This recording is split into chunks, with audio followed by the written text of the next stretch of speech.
Okay, how to replace the spark plugs on. I think this is an HR16DE engine.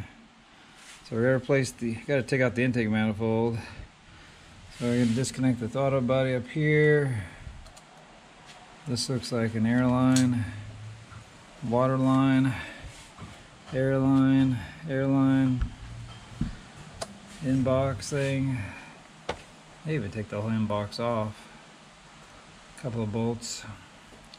But I only see 1, 2 spark plugs. The other 2 are right here. So I already looked up the gasket for this, like 30 bucks. But I'm gonna try to reuse it because they usually don't go bad. They're like a Rubbermaid seal. So, okay, I think I got everything removed. There's different size bolts. There's 2 bolts on the top of the intake. 1, 2, 3. 1, 2, 3, 4. 4 on the bottom. There's not one in the middle that I could tell. 2 water lines, gas line, PCB, brake booster. I took the intake top off. So we got the throttle body, the 2 water lines, Sharpies plugging those, and this electrical connector for the evap. Let's see if this thing comes off. Oh man, I think there's another bolt in here somewhere. See if I can feel it. I feel it. But I don't want to break this thing, but so far everything's off. Oh, it's electrical connector? It's not plugged into it, it's just blocking it. So maybe if I lift gently, slide. I think I'm gonna have to take off this electrical connector. Where does that go? Well, let me get it. I cannot take off that electrical connector. It's underneath it. Here's in the way. Here. Oh, I hear you. Okay, here's the HR16DE. I unplugged this connector, just give them extra room. I unplugged the dipstick tube. But it basically rubs on here. It rubs on here. Look at this big old tab it rubs on. You know what? I think we just cut that off. I don't think that does anything. It's there's all the spring. There's 2 springs in there, but it was rubbing on this, and that doesn't do anything. I'm gonna cut that damn thing off. Look, there's oh, you know what it is, Ian? Look. See the clamp on this side? Yeah. This is for like the hood release goes on that side. Probably for like right-hand drive cars. Oh. And this is on our left-hand drive cars. Look. Because it has the same tabs. I've never seen one like that before. They probably put the cable on the other side for the other countries.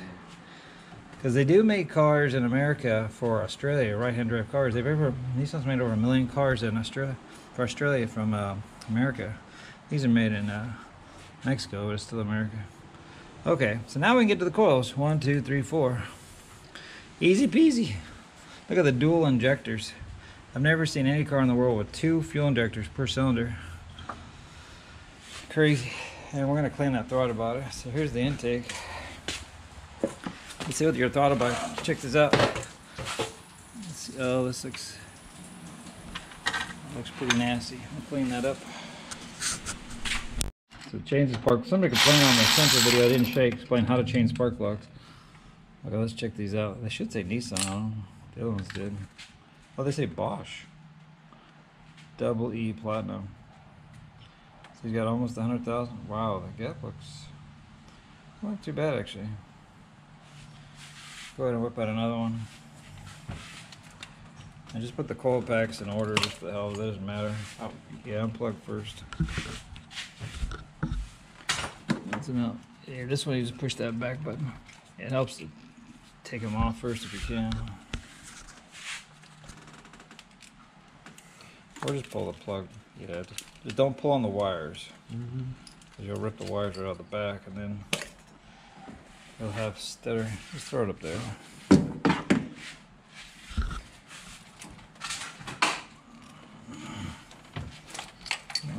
But these were like finger tight, those bolts, huh?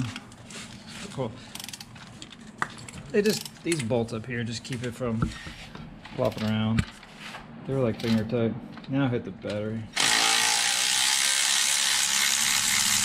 Be wrong. So I'm going to use some anti-seize, which is now called brake caliper grease. Goes up to 495 degrees, so should be okay. A little bit on the threads. I just had bad luck with just do a stripe down the thing. Just don't get on the tip. There we go. Put a little bit more maybe. I just had spark plug seized on aluminum heads before, and it's not a pretty sight. Took all the threads out of a Volkswagen engine once. I just pop it in the tool.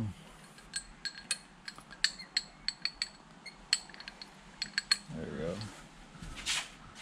Just put it in hand tight, and then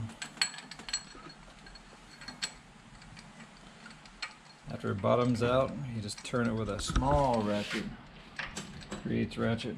I like to use these small ones, and crush the seal on the end.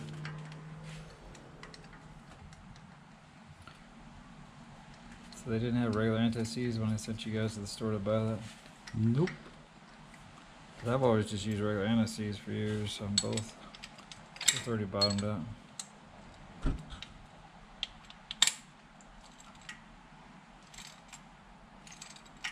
You put your hand on the tip and when you're pulling, so you're not bending it, you know.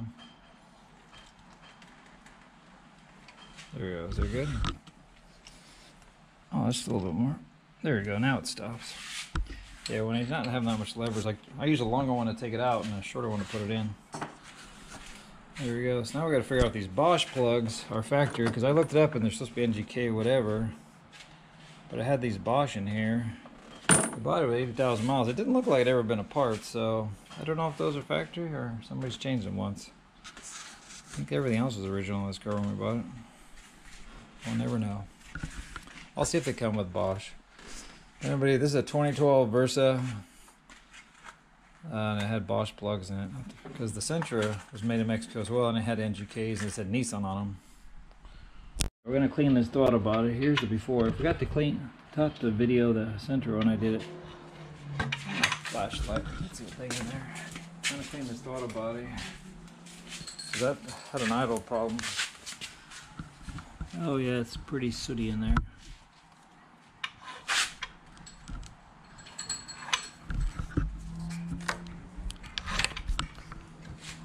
Hard to video, but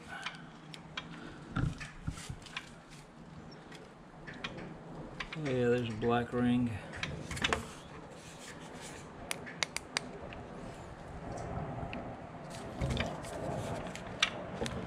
And then the other thing is the gasket. Gasket looks fine. Could go get a new one, but I think it's gonna be fine. We'll just clean it, wipe it down. Okay, so here's the throttle body. Oh, it's actually the air going through now. You can actually see. Drop it.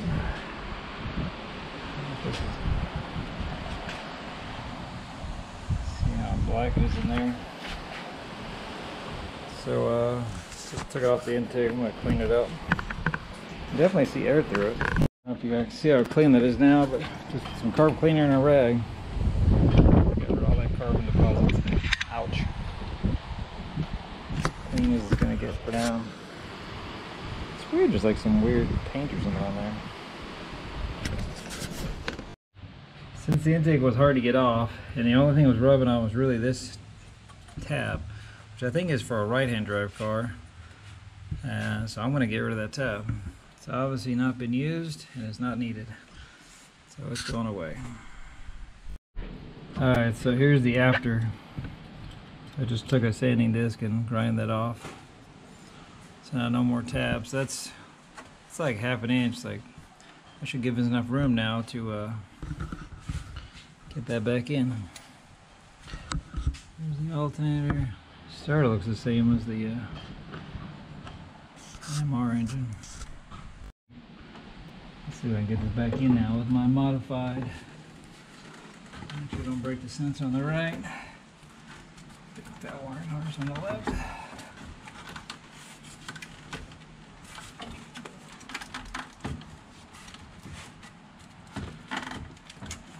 Oh, I got it in. I got it in the area. Oh, there we go.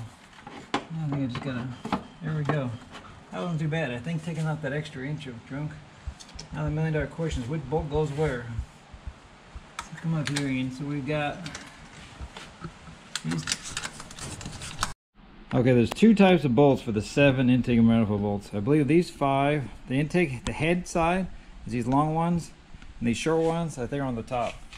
I don't think that's how it came apart, but I think that's how it goes back together.